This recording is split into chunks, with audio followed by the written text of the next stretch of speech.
Let me introduce Birgit Reiter-Braunwieser, Director CE from the Austrian Business Agency. That's the National Investment Promotion Agency. Hello. Hello, everyone.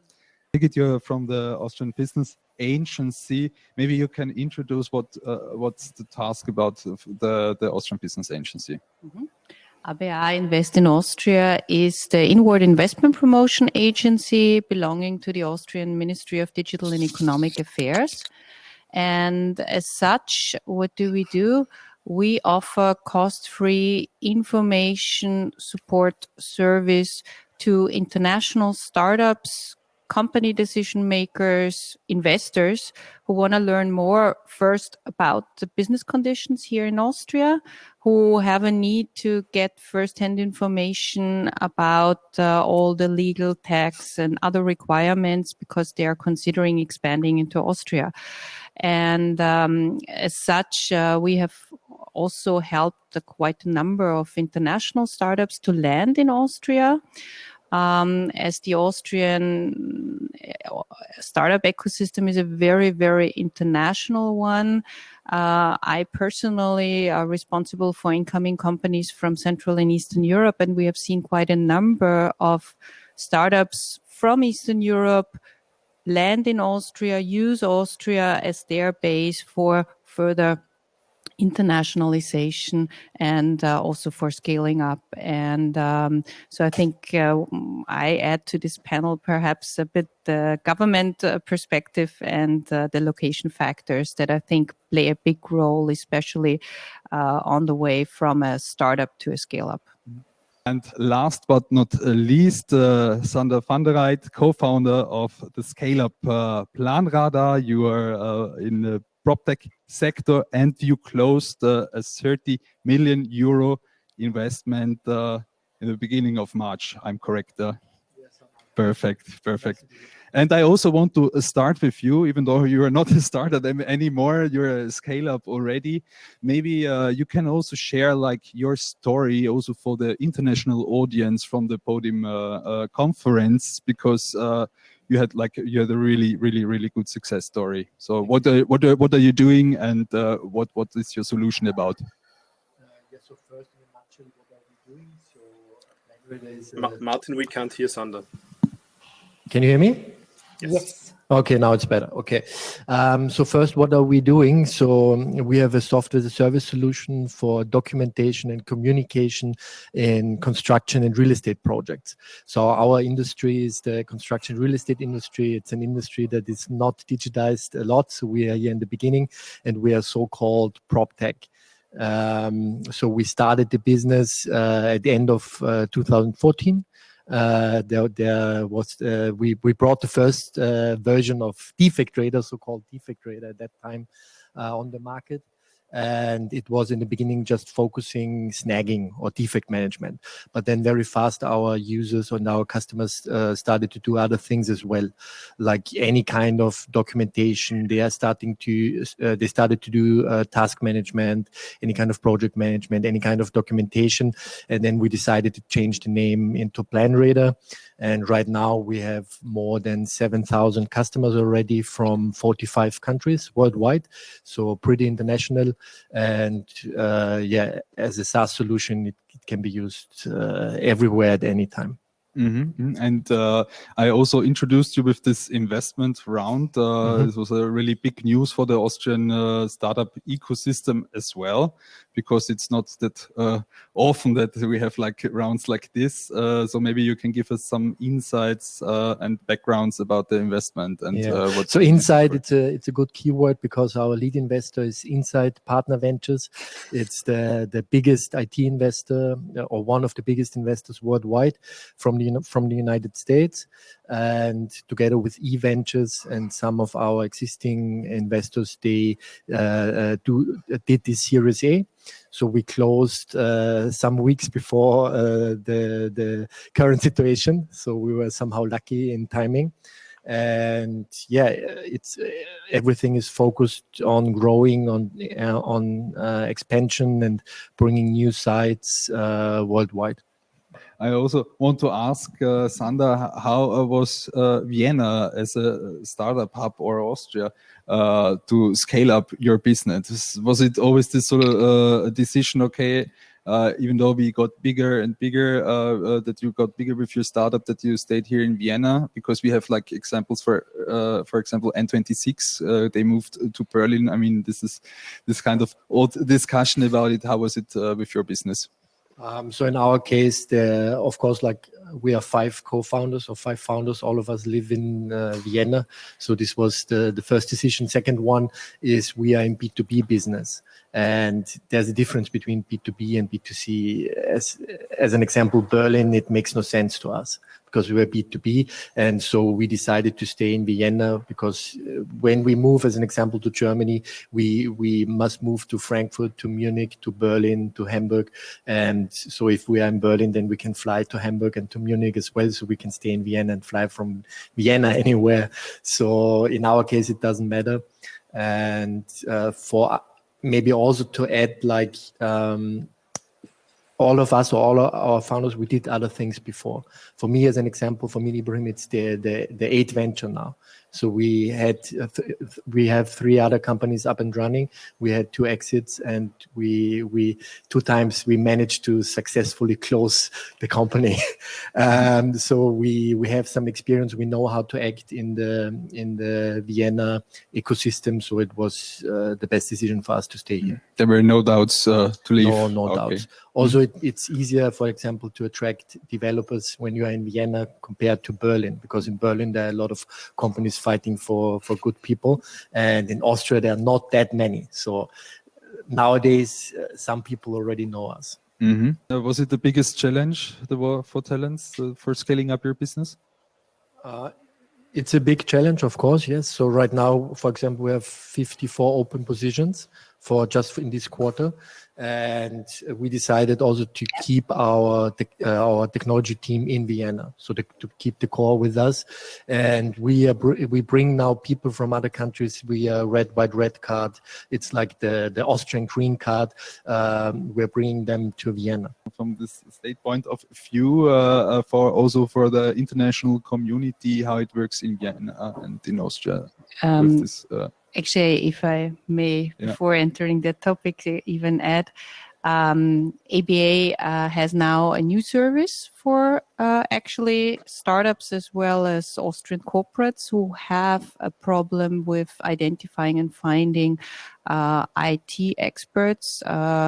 We have now ABA Work in Austria, which actually offers exactly that cost-free support for the corporates and the startups when they want to recruit programmers abroad from third countries and to support them go through the process of the red, white, red card.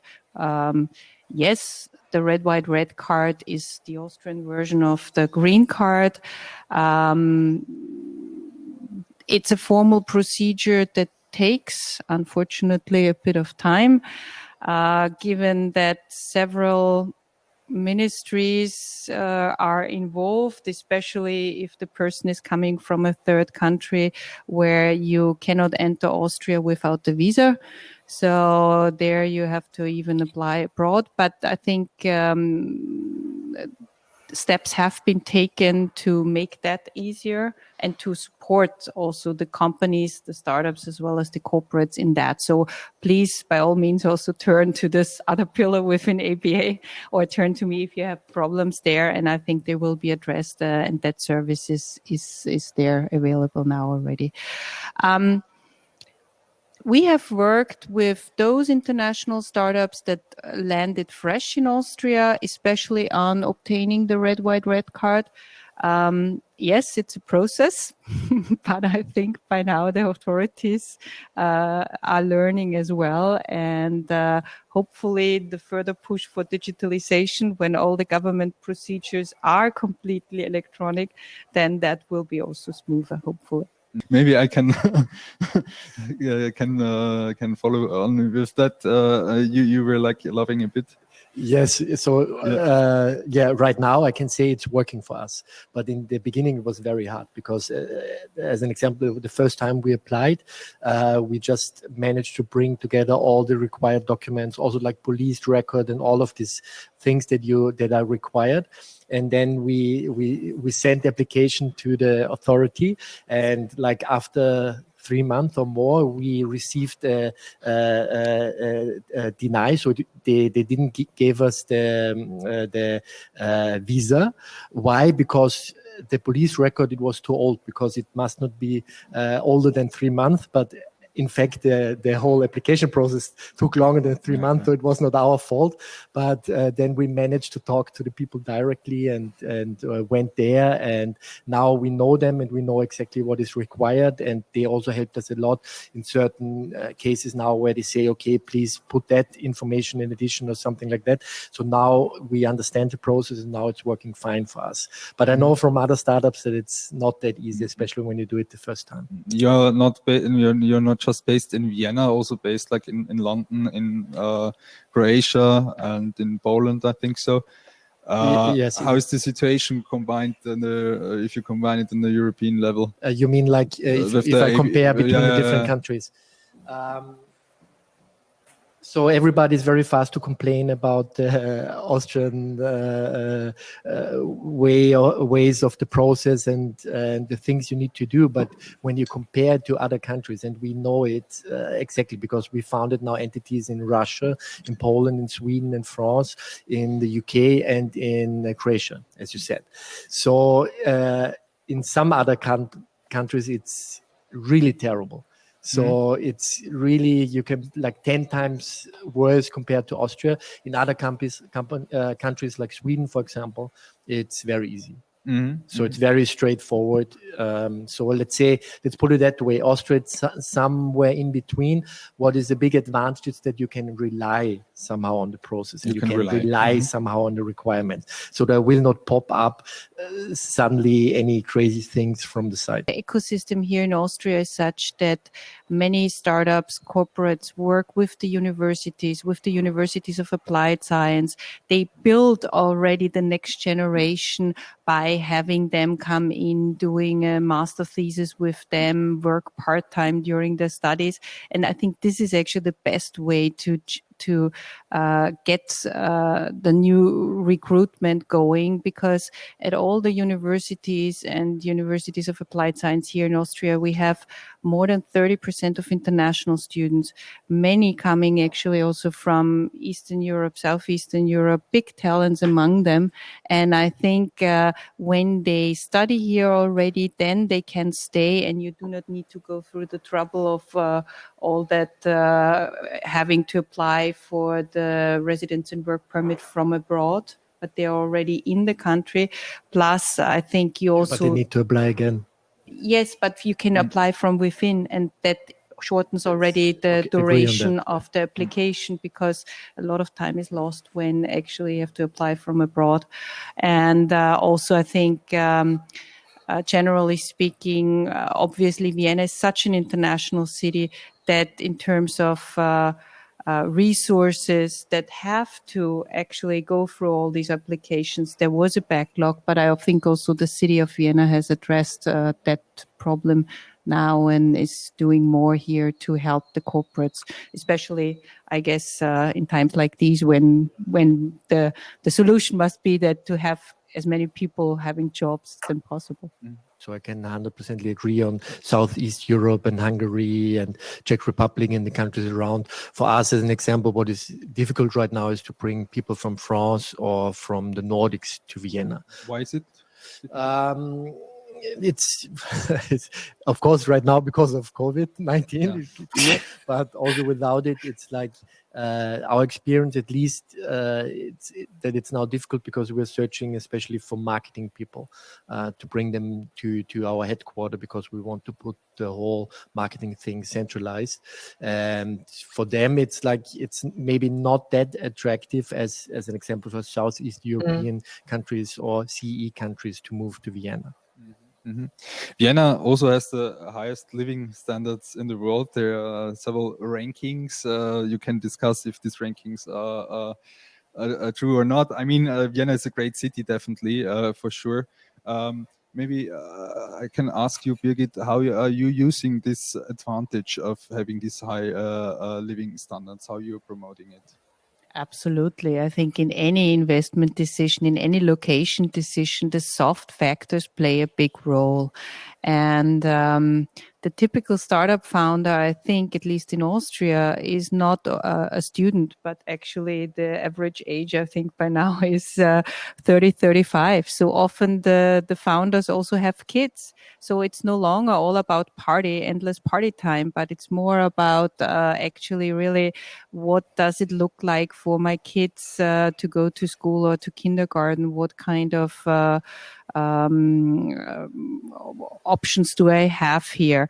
And I think one other aspect is also important. It's the overall package. It's the cost quality package. What I mean here is it needs to be right. It needs to be attractive. Not just the salary, because I think the mindset of the younger generation is not that they want to work endless hours. No, you want to have a good, interesting job, plus you want to have a work-life balance to some degree as well. And so the quality of life, I think, plays in favor of also a sustainable business model in many respects. And I think here, altogether, Austria is very attractive. You mentioned it. It's the Mercer study every year where Vienna comes out on top.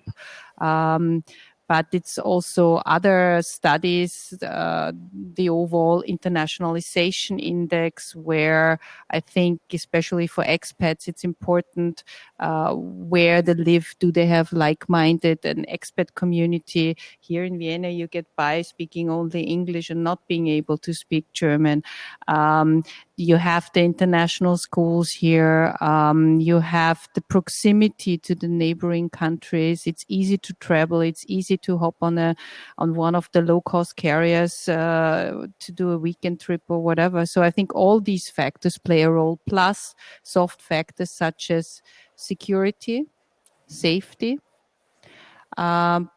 But in future, I think also aspects such as sustainability, environmental friendliness, and these topics, digitalization, all these topics, I think, will play an even bigger role. And I think also when it comes to mobility solutions and those sort of things, plus the whole factor of do we look after the environment or not? Are we conscious about these things? I think also here Austria is taking a very good position.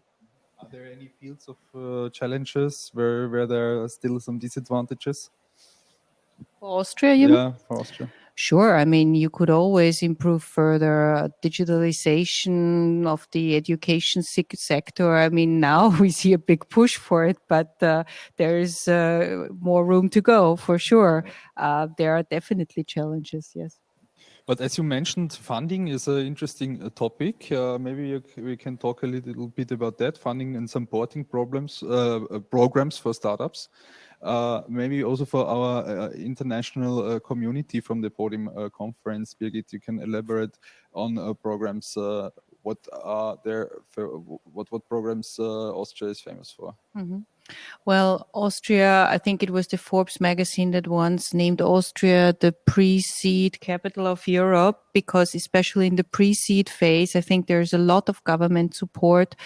The main government agencies administering funding at the national level are, on the one hand, the Austrian Research Promotion Agency, FFG, and they focus on R&D projects. Startups, corporates, small, large, anyone can apply for these R&D support instruments. And this is actually where Austria, I think, is spending a lot of money. So technology intensive, R&D intensive companies in Austria, those are the ones that are getting really a big support from the government in return for their taxpayers' money. So yes, from a tax perspective, Austria is not so good, but on the other hand, the companies get money back in the form of direct subsidies for the R&D projects. And there is also a tax incentive, actually, the so-called research premium, that, again, startups, small and large companies can use, where the government subsidizes all the expenses that the company has for further R&D. So that's the one part of the funding programs, and the other part, the other big player at the national level is Austria Wirtschaftsservice. This is, I would say, the agency that's managing a big variety of instruments, ranging from grant programs to low interest rate loan programs to guarantees. And the guarantees are designed so that the companies can take out the bank loan, and it's the government that backs that loan with a guarantee. Especially right now, during the crisis, we have seen that the Austrian government, thanks to being in a budgetary situation where we can afford to have funds being set up to help rescue companies, Austria Wirtschaftsservice has also set up a new fund where they're, for example, doubling the investment, the venture capital that a startup is getting in from an investor at the moment. So there are a whole variety of instruments that I don't want to go into. In addition to the national level in Austria, we also have regional agencies like the Vienna Business Agency, and they then also have regional funding programs. So now you can say, on the one hand, we have many different programs and it's kind of confusing. On the other hand, for all the startups and companies that take the time and invest the time to learn about them, you can benefit from it. So there are always two sides to the same medal, I would say. And so in particular, the Vienna Business Agencies for companies, for startups as well as companies located in Vienna, they offer a range of programs. Plus, in addition to all these stakeholders, we even have additional players that then manage funds for certain special incoming programs. The Vienna Business Agency Welcome Package was already mentioned. There's another incoming program for international startups that's focusing on startups from Israel and Asia.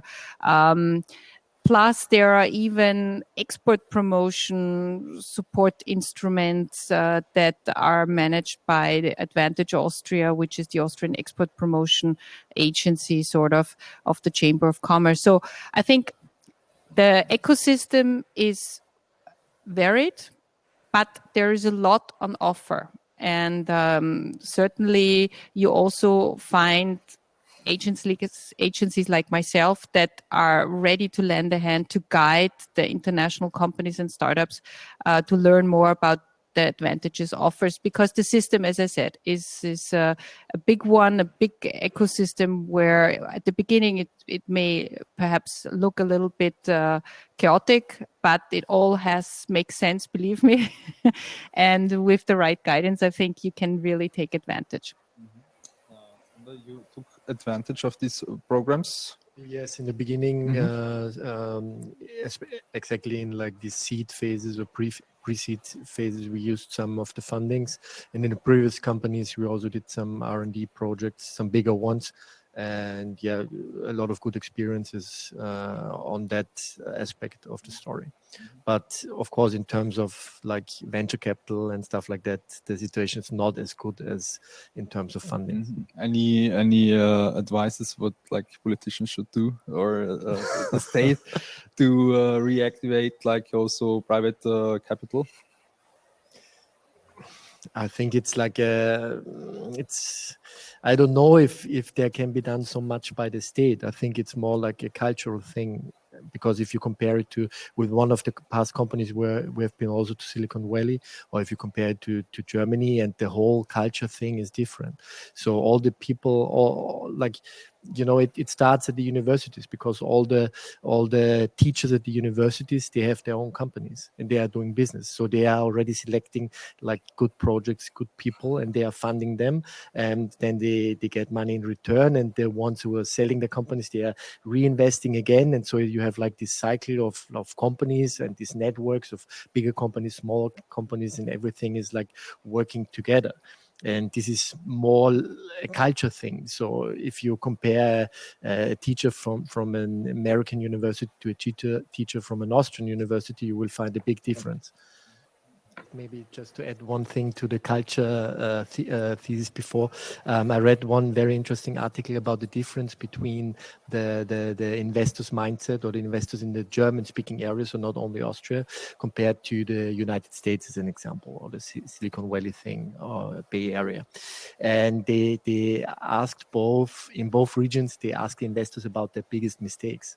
And in the German-speaking areas, they said like, I did this investment, or I did this mistake, I should have known better, and I lost so many money in that case.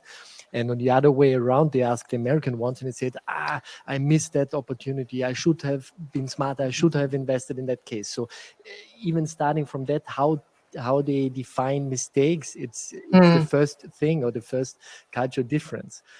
But also to add on the other side, right now you see a lot of American investors or VCs looking into Europe, which was not the same way some years ago. So because you have like more sustainability somehow in the startups from Europe, if they reach like a certain relevance or certain size. And actually, I think it has to do with a general difference also when it comes to companies. In Austria, we have a very high number of so-called hidden champions. Those are extremely export-oriented, extremely innovative, often very technology-intensive companies, often still family-run, a B2B model, and nobody knows them, because they're the market leader or the regional market leader for their specific niche, but nobody knows them. I'm always fascinated, even myself discover new ones from time to time. And on the other hand, you have the American tech companies, totally overvalued, if you ask me, because there's nothing behind it. But they are good in marketing. They're good in raising tons of money on some stock exchange. But well, I think it's also this cultural difference where at the end of the day, I think it's the Austrian hidden champion that has been in the same family for 100 years or more, and who has reinvented itself 10 times, but they have perhaps not oversold as much as some of the American companies, and they have already proven that they're able to adapt. And I would think Planradar is a good example to me, and I think that's why you got such a big investment round, because I think now the American VC investors are also realizing that perhaps there is a little bit of overheating happening in the US in certain areas, and they are looking especially at a company like yours to invest in. Yeah, it's like in our case, it was especially also cost efficiency like that, because like compared to one of our competitors from the States, they spend about 45 million for the same stage where we spend 2 to reach the same size or stage of company. I hand over to Birgit. So what challenges we have to face? I think, as we discussed already, on the one hand, it's access to talent. Overall, I think we are still here in a good position because Austria is very attractive also in terms of quality of life and the overall package that's being offered. I think there are support instruments out there, like government agencies like ABA work in Austria that can be used. Also for internationalization, for scaling up, there's the support instrument of Advantage Austria. By all means, make use of it, because you pay a small membership fee for the Chamber of Commerce, so you better make use of it. And they have 100 offices abroad, so that's really a system which is extremely successful and is certainly supporting Austrian exports, whether it's product services, whether it's a startup or whether it's a big corporate. And when it comes to financing, as it was discussed by Sander already, that we see a bit of a trend that now also American VCs are looking more into Europe, and I would hope that this trend continues and that we actually get more attention by the American as well as Asian VC money, looking for scale-ups like Planradar, those that have a sustainable business model, those that can prove that they are doubling their customer base every year or Tripling. or every quarter even. So these are the kind of companies that get funded these days. And then if there is even a government fund that's doubling the VC money that's coming in through public money, what else better can be there? So Maybe we need more role models and also talk about these role models, no? Could be, thank you. Maybe just like one small sentence. I'm not sure about if any VC money is doubled. I think it's more focused on the business angel money, right? I'm not 100% sure, but also to add my words, I agree. I think it's not only depending on the region. So it's like these typical challenges that you see in these different stages of the business.